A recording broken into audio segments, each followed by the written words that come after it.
Hello കൂട്ടുകാരെ. അങ്ങനെ മഴത്തോരും മുമ്പേ സീരിയലിൻ്റെ പുതിയൊരു വിശേഷത്തിലേക്ക് എല്ലാവർക്കും സ്വാഗതം. അങ്ങനെ സത്യങ്ങളൊക്കെ അറിഞ്ഞു കഴിഞ്ഞപ്പോൾ കൃഷ്ണമോൾക്ക് നമ്മുടെ അലീനോട് ഭയങ്കര സ്നേഹമാണ് കേട്ടോ. അലീന ചെയ്തു തന്ന കാര്യങ്ങൾ ഓരോന്നോരോന്നായി കൃഷ്ണമോൾ ഓർക്കുന്നുണ്ട്. ഈ സമയം ഒന്നറിയാതെ അലീന കിടന്ന് ഉറങ്ങുന്നുണ്ടാവും. കൃഷ്ണമോളാണെങ്കിൽ അലീനനെ തന്നെ നോക്കിക്കൊണ്ട് കരഞ്ഞുകൊണ്ടിരിക്കുക. അത് കാണുമ്പോൾ ബാലേന്ദ്രൻ കൃഷ്ണമോളോട് പറയുന്നുണ്ട്, നീ സത്യങ്ങൾ അറിഞ്ഞൂന്ന് അലീനേനെ ഒരിക്കലും അറിയിക്കരുത്. അവൾക്കൊരു പക്ഷേ അത് സഹിക്കാൻ കഴിഞ്ഞെന്ന് വരില്ല. അത് കൃഷ്ണമോള് സമ്മതിക്കുന്നുണ്ട് കേട്ടോ. അങ്ങനെ കൃഷ്ണമോള് അലീനയുടെ അടുത്ത് വന്ന് കെട്ടിപ്പിടിച്ച് കിടന്ന് ഉറങ്ങുന്നുണ്ട്. ഇത് കാണുമ്പോൾ ബാലേന്ദ്രനും ഒരുപാട് സന്തോഷമാവുന്നുണ്ട്. പിറ്റേ ദിവസം രാവിലെ ബാലേന്ദ്രൻ തൻ്റെ ഫോൺ ചെക്ക് ചെയ്യുന്നുണ്ട്. ആരും വിളിക്കാതിരിക്കാൻ സ്വിച്ച് ഓഫ് ചെയ്ത് വെച്ചിരിക്കുകയായിരുന്നു ബാലേന്ദ്രൻ. സ്വിച്ച് ഓൺ ചെയ്ത് നോക്കുമ്പോൾ ഒരുപാട് മിസ്ഡ് കോൾസ് വന്നിട്ടുണ്ട് കേട്ടോ. അതിൽ മനുവിൻ്റെ മിസ്ഡ് കോൾസ് ഒരുപാടുണ്ട്. അങ്ങനെ ബാലേന്ദ്രൻ മനുവിനെ തിരിച്ച് വിളിക്കുന്നുണ്ട്. ബാലേന്ദ്രൻ്റെ കോള് കണ്ടതും മനു ചാടി എഴുന്നേറ്റ് എടുക്കുന്നുണ്ട് ഫോണ്. അങ്കിൾ ഇതെവിടെയാ? എന്നാ പണിയായി കാണിച്ചേ? ആരോടും പറയാതെ ഒരൊറ്റ മുങ്ങല. ഇങ്ങനെയാണോ ചെയ്യേണ്ടത്? ഇത് കേൾക്കുമ്പോൾ ബാലേന്ദ്രൻ പറയുന്നുണ്ട്, നീ തോക്കി കയറി വെടിവെക്കല്ലേ മനു. ഞാനിവിടെ ഒരു റിസോർട്ടിലുണ്ട്. എത്ര നാൾ ഇവിടെ ഉണ്ടാവുമെന്നറിയില്ല. ചിലപ്പോൾ വേറെ സ്ഥലത്തേക്ക് മാറിയേക്കും. ഇത് കേൾക്കുമ്പോൾ മനു ചോദിക്കുന്നുണ്ട്, കൃഷ്ണമോളും അലീനയും കൂടെയുണ്ടോ? അപ്പോൾ ബാലേന്ദ്രൻ പറയുന്നുണ്ട്, രണ്ടാളും എൻ്റെ കൂടെ തന്നെയുണ്ട്.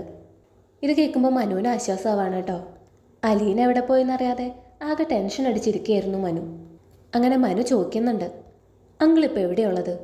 സ്ഥലം പറ, ഞാൻ അങ്ങോട്ട് വരാം. അപ്പോൾ ബാലേന്ദ്രൻ പറയുന്നുണ്ട്, നീ ഒറ്റയ്ക്ക് വരാനാണെങ്കിൽ ഞാൻ സ്ഥലം പറഞ്ഞുതരാം, വേറെ ആരെയും കൂട്ടരുത്. അത് മനു സമ്മതിക്കുന്നുണ്ട് കേട്ടോ. അങ്ങനെ മനുവിന് സ്ഥലം പറഞ്ഞു കൊടുക്കുന്നുണ്ട് ബാലേന്ദ്രൻ. വീട്ടിലാണെങ്കിൽ വൈജയന്തി ആകെ ടെൻഷൻ അടിച്ചിരിക്കുക. അതിൻ്റെ ഇടയിൽ മുത്തശ്ശിയുടെ ചില കുത്തുവാക്കുകളും ഉണ്ട് കേട്ടോ. നീ വരുത്തി വെച്ചതാ ഇതൊക്കെ, അല്ലെങ്കിൽ ബാലേന്ദ്രനും കൃഷ്ണമോളും ഇപ്പം ഇവിടെ ഉണ്ടായേനെ. നിന്റെ പിടിവാശി കാരണമാണ് ഇങ്ങനെയൊക്കെ സംഭവിച്ചത്. ഇതൊക്കെ കേൾക്കുമ്പോൾ വൈജയന്തിക്ക് ആകെ ഭ്രാന്ത് പിടിച്ച പോലെയാണ് കേട്ടോ തോന്നുന്നത്. മുത്തശ്ശിയോട് അതിൻ്റെ പേരിൽ ദേഷ്യപ്പെടുന്നൊക്കെയുണ്ട് വൈജയന്തി. ബാലേന്ദ്രനും കൃഷ്ണമോളും പോയതിലല്ല വൈജയന്തിയുടെ ടെൻഷൻ, അവരുടെ കൂടെ അലീനയുണ്ടോന്നാ. അങ്ങനെയാണെങ്കിൽ താൻ അലീനയുടെ മുന്നിൽ തോറ്റുപോയില്ലേ, അതാണ് കേട്ടോ വൈജയന്തിയുടെ വിഷമം. രാവിലെ എണീറ്റതും അലീന കണ്ണ് തുറന്നു നോക്കുമ്പോൾ കൃഷ്ണമോൾ കെട്ടിപ്പിടിച്ച് കിടക്കുന്നുണ്ട് കേട്ടോ. അത് കണ്ടതും അലീനയ്ക്ക് സന്തോഷമാവാണ്. കൃഷ്ണമോളുടെ മുടിയിൽ തലോടി കൊടുക്കുന്നുണ്ട് അലീന. അത് കഴിഞ്ഞ് ബാലേന്ദ്രൻ്റെ അടുത്തേക്ക് പോകുന്നുണ്ട്. ബാലേന്ദ്രനാണെങ്കിൽ ചായ കുടിക്കുകയായിരിക്കും കേട്ടോ. അപ്പം അലീനോട് ചോദിക്കുന്നുണ്ട്, ഇനി എന്താ നിന്റെ പ്ലാൻ? വീട്ടിൽ നിന്ന് അവർ ഇറക്കി വിട്ടില്ലേ? അപ്പം അലീന പറയുന്നുണ്ട്, എന്താ ചെയ്യണ്ടേ, എങ്ങോട്ടാണ് പോകണ്ടേന്നൊന്നും എനിക്കറിയില്ല. ഇന്നലെ വരെ നെഞ്ചിലൊരു ഭാരമായിരുന്നു. ആരും അറിയരുതെന്ന് ഞാൻ കരുതിയ ആ സത്യം സാർ അറിഞ്ഞെന്നറിഞ്ഞപ്പോൾ ഞാൻ ആകെ തകർന്നുപോയി. എനിക്കെന്താ ചെയ്യണ്ടേന്നൊന്നും അറിയില്ല. അപ്പം ബാലേന്ദ്രൻ പറയുന്നുണ്ട്, നീ അതോർത്തൊന്നും വിഷമിക്കേണ്ട. എൻ്റെ മക്കൾക്കുള്ള എല്ലാ അവകാശങ്ങളും അധികാരങ്ങളും സ്ഥാനമൊക്കെ നിനക്കും ഉണ്ട്. നിനക്കിനി അവരിലൊരാളായി കഴിയാം, എൻ്റെ മകളായിട്ട്. ഇത് കേൾക്കുമ്പോൾ അലീനയ്ക്ക് ഭയങ്കര സന്തോഷമാവാണ് കേട്ടോ. അതേസമയം വരാൻ പോകുന്ന പ്രശ്നങ്ങളെക്കുറിച്ച് ആലോചിച്ച് ടെൻഷനും ഉണ്ട്. അതുകൊണ്ട് അലീന തിരിച്ചൊന്നും പറയുന്നില്ല കേട്ടോ. അപ്പോഴേക്കും കൃഷ്ണമോൾ എഴുന്നേറ്റിട്ടുണ്ടാവും. കൃഷ്ണമോളാണെങ്കിൽ വേറെ ഡ്രസ്സൊന്നും എടുത്തിട്ടില്ല കേട്ടോ. അച്ഛൻ്റെ കൂടെ പെട്ടെന്ന് പോകുന്നതായതുകൊണ്ട് അവളുടെ കയ്യിൽ മാറിയിടാൻ ഡ്രസ്സൊന്നുമില്ല. അങ്ങനെ അലീനോട് ചോദിക്കുന്നുണ്ട് കേട്ടോ, ചേച്ചിയുടെ ഏതെങ്കിലും ഡ്രസ്സ് എനിക്ക് തരുമോ, ഒന്ന് മാറിയിടാൻ? ഇത് കേൾക്കുമ്പോൾ അലീന പറയുന്നുണ്ട്, നീ എടുത്തോടി, നിനക്കിഷ്ടമുള്ളത് എടുത്തോ, ഈ ബാഗ് തുറന്ന്. അപ്പം കൃഷ്ണമോള് പറയുന്നുണ്ട്, വേണ്ട, എനിക്ക് ചേച്ചി എടുത്ത് തന്നാൽ മതി, എൻ്റെ പാകത്തിനുള്ളത്. അങ്ങനെ അലീന കൃഷ്ണമോൾക്കൊരു ഡ്രസ്സ് എടുത്ത് കൊടുക്കുന്നുണ്ട് കേട്ടോ. അപ്പം അലീന ചോദിക്കുന്നുണ്ട്, നിനക്ക് എന്നോടുള്ള ഗൗരവമൊക്കെ മാറിയോ? അപ്പം കൃഷ്ണമോള് പറയുന്നുണ്ട്, അതൊക്കെ എപ്പോഴേ മാറി. ഇപ്പം എനിക്ക് ചേച്ചിന് ഒരുപാട് ഇഷ്ടമാണ്, പണ്ടത്തേക്കാൾ കൂടുതൽ. ഇത് കേൾക്കുമ്പോൾ അലീനയ്ക്ക് സന്തോഷമാവുന്നുണ്ട് കേട്ടോ. അങ്ങനെ കൃഷ്ണമോൾ പോയി കുളിച്ച് ഡ്രസ്സൊക്കെ മാറി വരുന്നുണ്ട്. കൃഷ്ണമോൾക്ക് ആ ഡ്രസ്സ് നന്നായി ചേരുന്നുണ്ട്. അപ്പം അലീന പറയുന്നുണ്ട്, ചുരിദാർ ഇട്ടപ്പോൾ നിന്നെ കാണാൻ നല്ല ഭംഗിയുണ്ടല്ലോ. ഇത് കേട്ടപ്പോൾ കൃഷ്ണമോൾക്ക് ഭയങ്കര സന്തോഷമായിട്ടോ.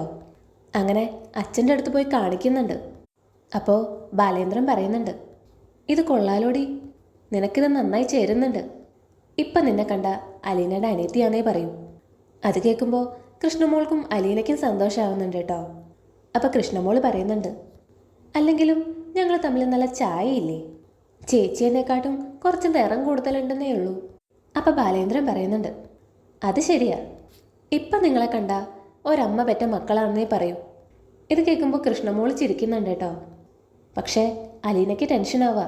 എങ്ങാനും ബാലേന്ദ്രൻ സാറ് അറിയാതെ കൃഷ്ണമോളോട് പറഞ്ഞാലോ എന്ന് വിചാരിച്ചിട്ട്. അപ്പോഴേക്കും മനു എത്തുന്നുണ്ട് കേട്ടോ അവിടേക്ക്. മനുവിനെ കണ്ടതും കൃഷ്ണമോൾ ഓടി ചെല്ലുന്നുണ്ട്. മനു ഏട്ടാ, ഇതെങ്ങനെ അറിഞ്ഞു ഞങ്ങൾ ഇവിടെ ഉണ്ടെന്ന്? അച്ഛൻ വിളിച്ചായിരുന്നോ?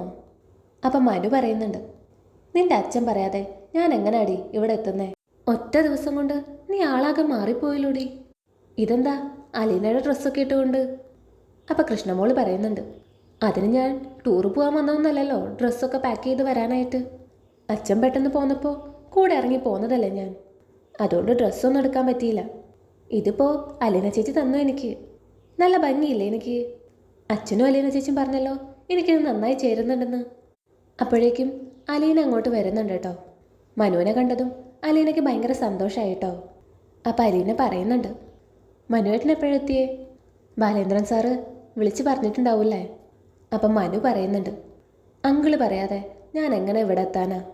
പക്ഷേ തനിക്ക് എന്നൊന്ന് വിളിച്ച് പറയായിരുന്നില്ലേ? താൻ എവിടെ പോയെന്നറിയാതെ ഞാൻ ഒരുപാട് ടെൻഷൻ അടിച്ചു. അവസാനം രേവതിക്കുട്ടിയെ വരെ വിളിച്ചു ചോദിച്ചു. അപ്പം അലീന പറയുന്നുണ്ട് കേട്ടോ, അയ്യോ അവളോട് പറഞ്ഞോ? അവളാകെ പേടിച്ചിട്ടുണ്ടാവുമല്ലോ. അപ്പം മനു പറയുന്നുണ്ട്, ഞാൻ വിളിച്ചപ്പോൾ ഗ്രേസമ്മാൻ്റെയാണ് ഫോൺ എടുത്തത്. താൻ അവിടെ എത്തിയിട്ടുണ്ടോ എന്ന് അറിയാൻ വേണ്ടിയിട്ടാണ് ഞാൻ വിളിച്ചത്. ഗ്രേസമ്മാൻ്റെയോട് സംസാരിച്ചപ്പോൾ എനിക്ക് മനസ്സിലായി താൻ അവിടെ എത്തിയിട്ടില്ല എന്ന്. പിന്നെ ഞാൻ അധികമൊന്നും പറഞ്ഞില്ല. എന്തെങ്കിലും ഉണ്ടെങ്കിൽ വിളിച്ച് പറയാമെന്ന് പറഞ്ഞു. മനുവേട്ടനറിയാലോ എൻ്റെ അവസ്ഥ. ഒട്ടും പ്രതീക്ഷിക്കാതെയാണ് അവിടെ നിന്ന് ഇറങ്ങേണ്ടി വന്നേ. ആ സമയം ഫോൺ വിളിച്ച് പറയാനുള്ള സാഹചര്യമൊന്നും ഉണ്ടായിരുന്നില്ല.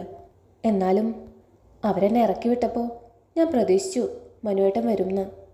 ഇത് കേട്ടപ്പോൾ മനു ചോദിക്കുന്നുണ്ട് കേട്ടോ, അതെന്താ ഞാൻ വരുമെന്ന് നിനക്ക് അത്രയ്ക്ക് ഉറപ്പുണ്ടായിരുന്നോ? അപ്പോൾ അലീനൊന്നും മിണ്ടുന്നില്ല കേട്ടോ, ചെറുതായിട്ടൊന്ന് പരുങ്ങുന്നുണ്ട്.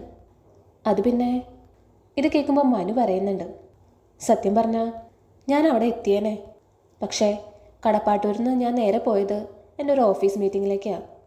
അവിടെ എത്തിയതും ഫോൺ ഫ്ലൈറ്റ് മോഡ് ഓണാക്കിയിട്ടു. പിന്നെ വീട്ടിലെത്തിയപ്പോൾ വളരെ ലേറ്റായി. അപ്പോഴാണ് കാര്യങ്ങളൊക്കെ ഞാൻ അറിയുന്നത്. അപ്പം തന്നെ ഞാൻ അങ്കിളിനെ വിളിച്ചു നോക്കി. അങ്കിളുടെ ഫോണാണെങ്കിൽ സ്വിച്ച് ഓഫ്. രേവതിക്കുട്ടിയെ വിളിച്ചു നോക്കിയപ്പോൾ നീ അവിടെ എത്തിയിട്ടില്ലെന്ന് മനസ്സിലായി. അപ്പോൾ പിന്നെ എനിക്ക് ഉറപ്പായിരുന്നു നീ അങ്കിളുടെ കൂടെ ഉണ്ടാവുമെന്ന്. അപ്പോഴേക്കും ബാലേന്ദ്രൻ അവിടേക്ക് എത്തുന്നുണ്ട് കേട്ടോ. അപ്പോൾ ബാലേന്ദ്രൻ പറയുന്നുണ്ട്, ആ മനു, എന്തൊക്കെയുണ്ട് അവിടുത്തെ വിശേഷങ്ങൾ? നിൻ്റെ ആൻറ്റി ഹാപ്പിയാണോ? അപ്പം മനു പറയുന്നുണ്ട്, എന്ത് ചോദ്യം അങ്കിളേത്? എല്ലാവരെയും തീറ്റിച്ചിട്ട് ഇപ്പോൾ ഹാപ്പി ആണെന്നോ? ഈ ഫോൺ സ്വിച്ച് ഓഫ് ചെയ്ത് വെക്കേണ്ട വല്ല കാര്യം ഉണ്ടായിരുന്നു അങ്കിളിന്? അപ്പോൾ ബാലേന്ദ്രൻ പറയുന്നുണ്ട്, ശല്യക്കാരെ ഒഴിവാക്കാൻ വേണ്ടിയിട്ടാണ് ഞാൻ ഫോൺ സ്വിച്ച് ഓഫ് ചെയ്ത് വെച്ചത്. പക്ഷേ എനിക്കറിയാം നീ അവിടെ ഇരുന്ന് ടെൻഷൻ അടിക്കുന്നുണ്ടാവുന്നു. അത് അങ്കിളിനെ കാണാത്തതിലല്ല, അലീനേനെ കാണാത്തതിലാണെന്നും എനിക്കറിയാം. അതുകൊണ്ടാണ് രാവിലെ തന്നെ ഞാൻ നിന്നെ വിളിച്ചു പറഞ്ഞത്. ഇത് കേൾക്കുമ്പോൾ മനു അലീനേനൊന്ന് നോക്കുന്നുണ്ട് കേട്ടോ. അപ്പോൾ ബാലേന്ദ്രൻ പറയുന്നുണ്ട്, ഏതായാലും നീ വന്നതല്ലേ, നമുക്കൊന്ന് നടന്നിട്ട് വരാം. അങ്ങനെ ബാലേന്ദ്രനും മനുവും കൂടിയിട്ട് ഗാർഡനിൽ അങ്ങനെ നടക്കുന്നുണ്ട് കേട്ടോ. അപ്പം മനു ചോദിക്കുന്നുണ്ട്, എന്തൊക്കെയാണ് അങ്ങളെ ഈ ചെയ്തു കൂട്ടുന്നേ? എത്ര നാൾ ഈ അജ്ഞാതവാസം പറ്റും? ഒരു ദിവസം വീട്ടിലേക്ക് തിരിച്ചു പോകണ്ടേ? എന്താ അങ്ങളുടെ ഭാവി പരിപാടി? അപ്പോൾ ബാലേന്ദ്രൻ പറയുന്നുണ്ട്, അങ്ങനെ പ്രത്യേകിച്ചൊന്നും ഞാൻ തീരുമാനിച്ചിട്ടില്ല. എന്തായാലും ഉടനെ കടപ്പാട്ടൂർക്കില്ല. അതിനർത്ഥം ഞാൻ വീട് ഉപേക്ഷിച്ചു എന്നല്ല. ഞാൻ തിരിച്ചു വരും. അന്ന് എൻ്റെ കൂടെ അലീനയും ഉണ്ടാവും. അതെൻ്റെ ഉറച്ച തീരുമാനമാണ്. അപ്പം മനു പറയുന്നുണ്ട്, ഇനിയെല്ലാം അങ്കിളിൻ്റെ ഇഷ്ടം പോലെ നടക്കട്ടെ. വേറെ ആര് പറഞ്ഞാലും അങ്കിൾ അതെടുക്കത്തില്ലെന്ന് എനിക്കറിയാം. അലീന അങ്കിളുടെ കൂടെ ഉണ്ടെന്ന് അറിഞ്ഞപ്പോൾ തന്നെ എനിക്ക് സമാധാനമായി. ഇനി ഇത്തരം കടുത്ത തീരുമാനങ്ങൾ എടുക്കുമ്പോൾ ഒന്ന് വിളിച്ചറിയിച്ചേക്കണേ. മനുഷ്യൻ ടെൻഷൻ അടിച്ച് ചാവാറായി. ഇത് കേൾക്കുമ്പോൾ ബാലേന്ദ്രൻ പറയുന്നുണ്ട്, എനിക്കറിയാം മനു നിൻ്റെ ടെൻഷൻ എന്താണെന്നൊക്കെ. അതിനെക്കുറിച്ച് നമുക്ക് പിന്നെ ഡിസ്കസ് ചെയ്യാം. ഏതായാലും നീ ഇപ്പോൾ ചെന്ന് നിൻ്റെ ആൻറ്റിയോടും കൊച്ചച്ഛനോടും പറ അലീന ബാലേന്ദ്രൻ്റെ കൂടെ തന്നെ ഉണ്ടെന്ന്. കുറച്ച് അവരും കൂടി ഒന്ന് ടെൻഷൻ അടിക്കട്ടെ. ഇതൊക്കെ ഒരു രസമല്ലേ മനു? അപ്പം മനു പറയുന്നുണ്ട്, അതെ അതെ നല്ല രസമാണ്. എന്നാൽ ഞാൻ പോട്ടെ ഞങ്ങളെ. എന്തുണ്ടെങ്കിലും എന്നെ വിളിച്ച് പറയണം. അങ്ങനെ പറഞ്ഞ് മനു അവിടെ നിന്ന് പോരുന്നുണ്ട് കേട്ടോ. അപ്പോൾ ഇത്രയൊക്കെയാണ് കേട്ടോ നാളത്തെ എപ്പിസോഡിൽ സംഭവിക്കാൻ പോകുന്നത്. വീഡിയോ ഇഷ്ടപ്പെട്ടാൽ ലൈക്ക് ചെയ്യാനും സബ്സ്ക്രൈബ് ചെയ്യാനും മറക്കല്ലേ. കൂടുതൽ വിശേഷങ്ങളുമായി അടുത്ത വീഡിയോയിൽ കാണാം. താങ്ക്